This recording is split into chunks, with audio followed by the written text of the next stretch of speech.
आज हम बात करेंगे रंगभरी एकादशी के बारे में, जो हमारे लिए एक त्यौहार ही नहीं उससे भी कहीं बढ़कर है। तो मुझे आज भी ये बात याद है 2025 की, जब हम लोग रंगभरी एकादशी में पहुंचे थे बाबा की पालकी में डमरू बजाने के लिए। तो पालकी 8 बजे ही उठा दी गई थी महाकुंभ के भीड़ के कारण।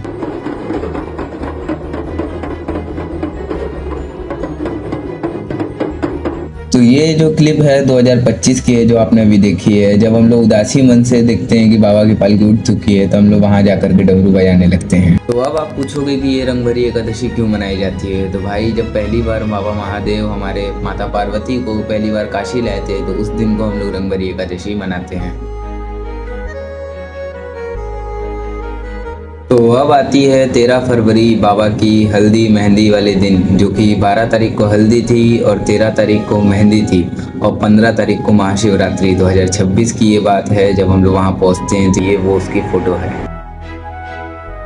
तो फिर महाशिवरात्रि के बाद था हम लोग का 27 फरवरी को रंगभरी एकादशी, जिसके लिए हम लोगों ने जोरों शोरों से तैयारी यानी कि डमरू बनाना अच्छे से चालू कर दिया था, जैसा कि आप हमारे स्क्रीन पे देख सकते हैं। तो अब आती है 26 फरवरी की रात, जिस समय मेरे को नींद नहीं आ रही होती है, क्योंकि अगले दिन ही रंगभरी एकादशी जो कि 12 बजे स्टार्ट होने वाली थी, तो उसके लिए हम लोग को नींद नहीं आ रही होती है। तो फिर उसके बाद जब 27 फरवरी के 10 बजे हम लोग डमरू टाइट करते हैं, तो मेरे डमरू के साथ एक ये हो जाता है, देख सकते हैं। तब है ना टाइट कर रहे हैं, डमरू फट के हाथ पे आ गया। तो अब आता है हमारे घर से निकलने का समय, यानी कि टेढ़ी नीम की ओर पधारने को।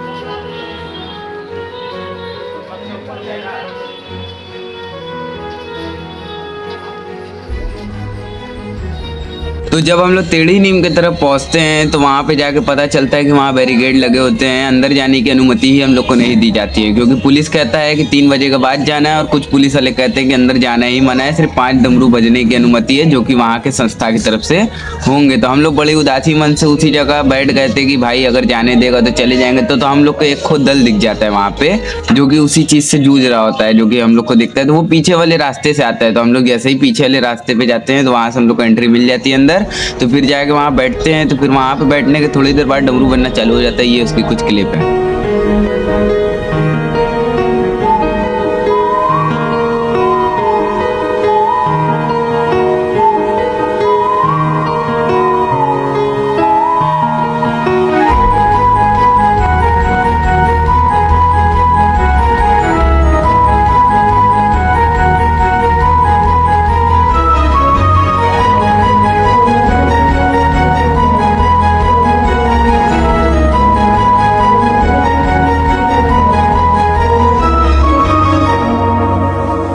तो भाई, अभी जो आपने क्लिप देखी है वो एक मंदिर की थी, जहाँ पे एक दल आया होता है और हम लोग मिल करके वहाँ बजा रहे होते हैं, अपनी श्रद्धा से बजा रहे होते हैं। और पालकी स्टार्ट होने के 1 डेढ़ घंटा पहले ही हम लोग वहाँ पे, जहाँ पे पालकी रखी हुई होती है, वहाँ के गली पे बजाना चालू कर देते हैं। तो उसकी कुछ क्लिप आपको दिखाते हैं।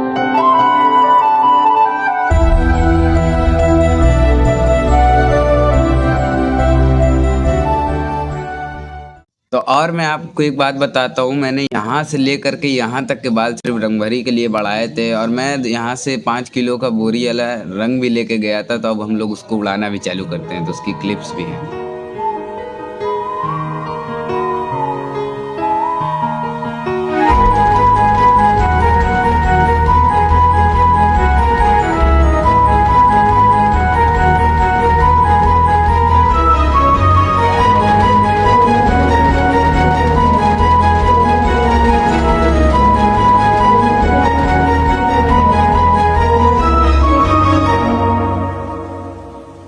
तो इतने समय तक तो वहाँ पे बनारस के सारे डमरू पहुंच चुके थे, 800-900 डमरू था वहाँ पे, खड़े होने की जगह नहीं थी, सिर्फ डमरू वादन वाले कैसे बजा रहे थे, उसमें भी एक दूसरे का लट दूसरे में फंस जा रहा था। तो फिर अब यहाँ से चालू होता है क्लिप, जहाँ पे सारे डमरू दल वाले आ चुके थे। तो सारे क्रिएटर्स को सबसे पहले मेरा दिल से शुक्रिया है, जिन्होंने मेरे इतने अच्छे अच्छे शॉट्स लिए। धन्यवाद।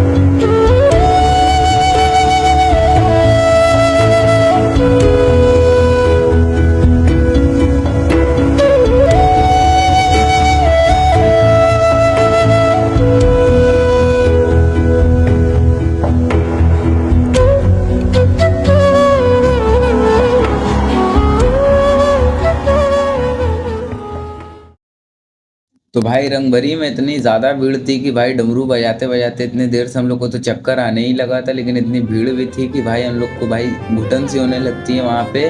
और इतनी सारी हम लोग की वीडियो बनती है भाई कि हम लोग क्या बताएं यार आपको।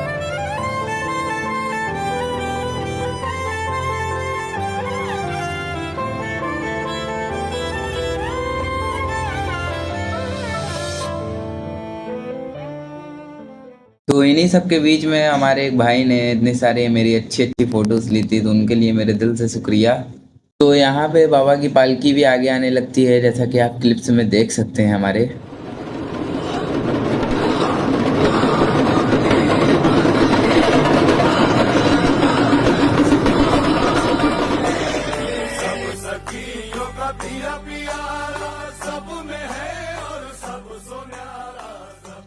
तो यहाँ पे ही वीडियो को हम लोग ख़त्म करते हैं। इस वीडियो को बनाने का हम लोग का मकसद सिर्फ यही है कि जब भी हम अपने पुराने वीडियो को देखें तो हमारे चेहरे पे एक छोटी सी मुस्कान आ सके। और ये कुछ हमारे साथी हैं जो हमारे साथ गए थे। और बाकी इस वीडियो में इतना ही। बाकी आप सबको जय गणेश।